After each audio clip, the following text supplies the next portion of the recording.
Hey everyone, welcome back to Shapr3D. So today we're going to be working on an unorthodox style of video for Shapr, but let's get right into it. So we're making a wire loom, and I'm going to make it pretty basic just to show kind of how the process works. But let's go ahead and start off with a rectangle to just make a starting point, and then we're going to add two more. So that's 50 by 100. Let's go ahead and just make it in some random places. So 50 by 100. We're going to make a few connection points. All right, let's make this 50. And what we're going to do now is extrude these out to make them a 3D shape. Let's do by 50, and then we're going to move them in random places. So in this case, let's do 250, and for this one, let's do maybe 500. All right, so first, I just want to give a shout out to closed sketches, because this is what you need to do to make sure that everything works smoothly in this specific operation. Because as we're going with the wires from destination to destination, trust me, you will get stuck if you don't close your sketches. So let's go ahead and start off by left face right here. And let's do section view so we're not looking at this one that was over here. Okay, so what we want to do is go ahead and go from point. Let's do the sketch line. So from point to point, let's do center to center in this case. And what we want to do up front, as I said, is to close the sketches. And in this case, let's just make triangles. That'll make our job simple. So what we have here is a closed sketch triangle. Let's turn off section view. So we can see we're already in at least 2 dimensions. We have the linear approach. And also the question is, do you want a straight approach from the project to the project, let's say from this angle, or do you want it to be like a perfect 90-degree this way and then this way? Pardon the interruption. Yes, I do DoorDash on the side because I need money. So if you'll consider donating to my channel by supporting my work, that would be highly appreciated. But anyways, let's go ahead and continue. So what we want to do now is, like I said, question whether we want a direct path or we want a kind of 90-degree intervals to get to our point, kind of depending on how professional you want to make it. So let's go ahead and start with 90-degree intervals first. And we can accomplish that by going and extruding this piece right here all the way to as far as it will go. So here, in this case, what we can do now here is tools, replace face, this one with this one, click done. And then again, with the direct path, we can double click this and then just make an arc or spline to our part like so. And then basically, after we have this, we go ahead and extrude that down.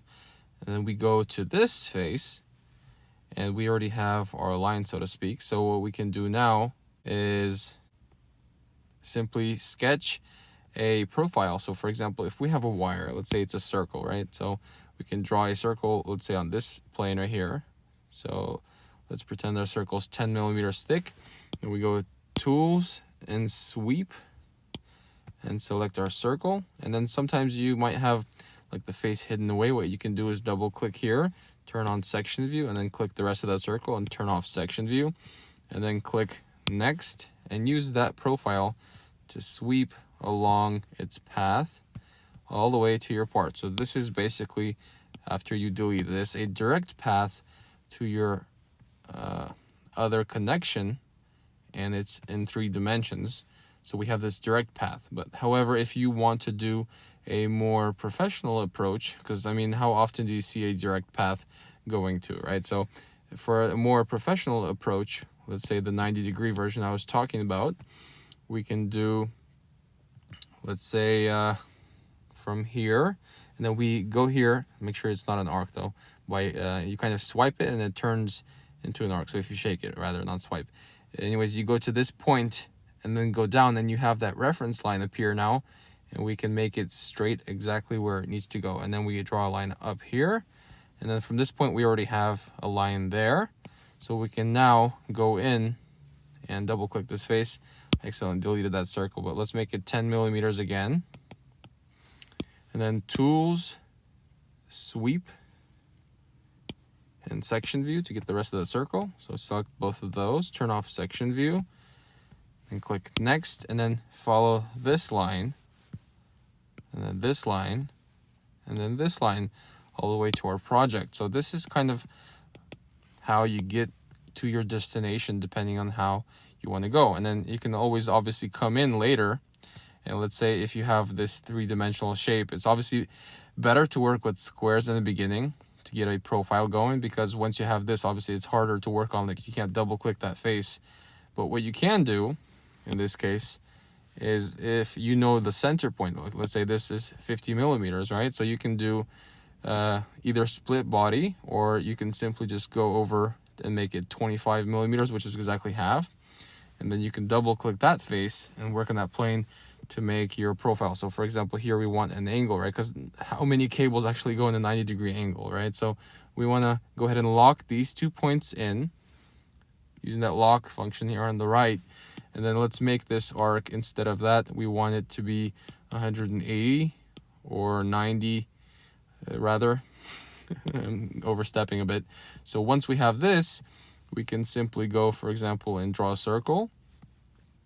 Exit sketch mode just to move it a little bit, and then extrude that out to subtract that. And then we can kind of go down here a little bit, and then there a little bit. And we obviously probably would have been better to make it a square, but it's okay because we're going to replace the face. So let's go down and let's go to Tools, Sweep again, and then select this profile, click Next, and select this 90-degree angle. And as you can see, it messed it up a little bit just because of the way I deleted it. So let's actually go back. I mean, technically we could just, for example, if we did the sweep, go ahead and then Tools, replace face, this one with that one. But as you can see, it already makes a slant just because of that. So let's, instead of making that circle, let's make a square or rectangle, doesn't matter. And then go ahead and extrude that. And this way, if we scoot it over, we won't have the same issue as before, right? So now we go to Tools, Sweep, let's select our face, click Next, and select our profile.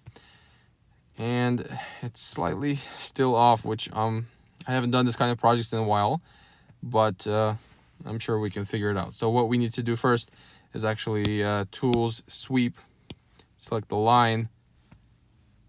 Just a little bonus clip in between. I realized that when I pressed Tools and Sweep, I didn't click this face first, but either way it wouldn't have worked, because even if you click Next and you click this line, it extends all the way past our angle, and it wouldn't really work because it doesn't want to follow along on that path, since this one goes all the way to that point. So if it had another angle here, then it would follow along, but because it's down here, it goes right past it, just FYI. And if it's not working, then we have to just make it shorter. So for example, we have that profile there. Let's go back to that face. And yes, I'm going to include this mistake in here, but just so you know how to fix it, right? So we have this line here added. Let's go ahead and add a line here too. So I will show you both methods, but this is just another FYI kind of thing. So Tools, Sweep, and select this face and then that line. And then let's continue on. And as you can see, it fixed it to a major degree. So, and then click Done. And then you can either continue the sweep here, or I'm going to show you, like I said, Tools, replace face, select this one and go to that one and click Done.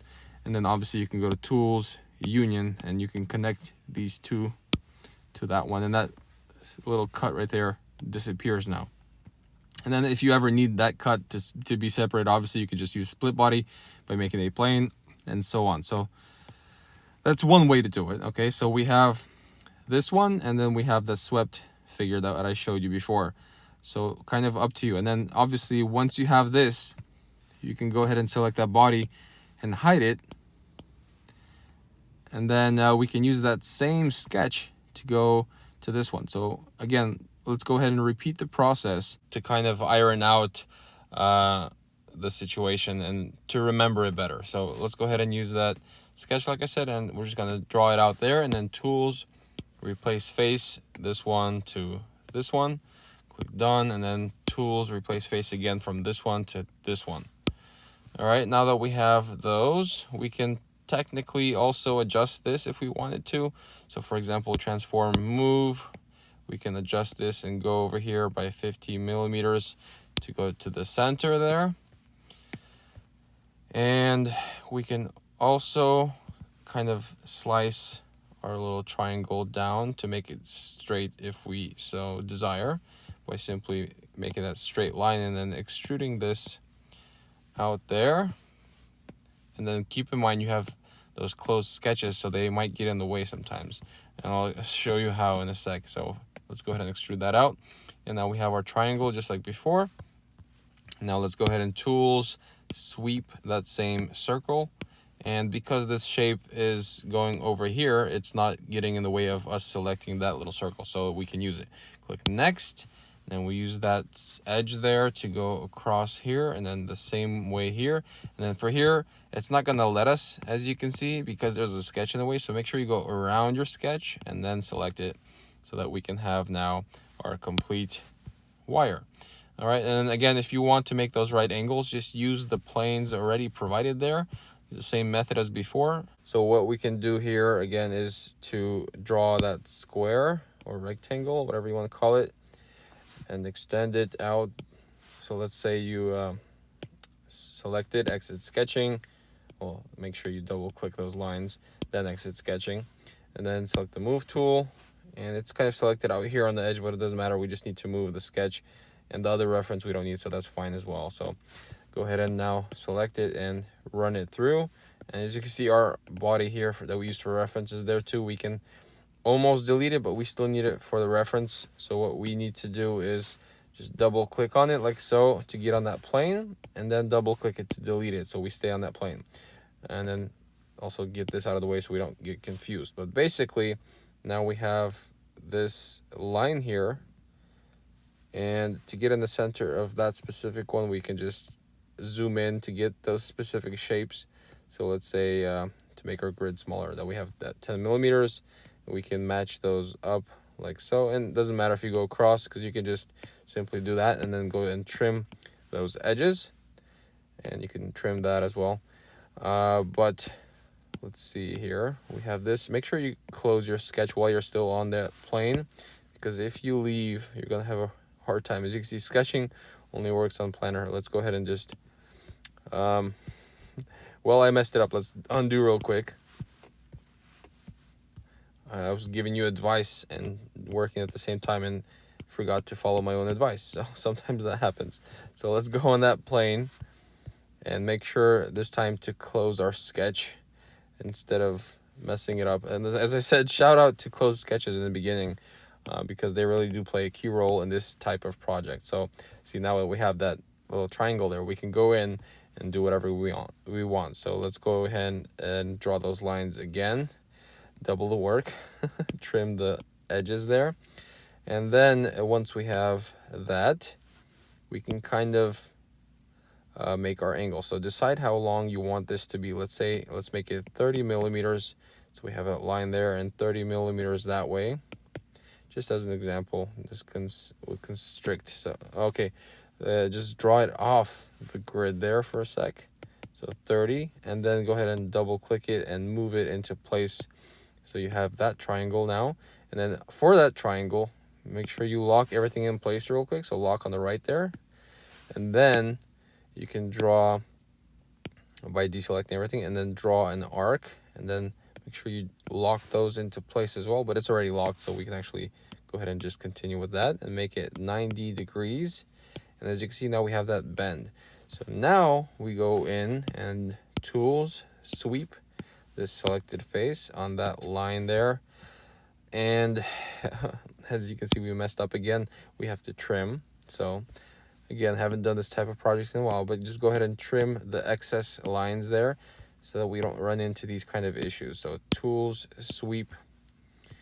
And I think it's fine to leave this stuff in, because it's nice to see that you can correct these mistakes even as you're going. So it's not a big deal. Okay, so now we swept that, click done.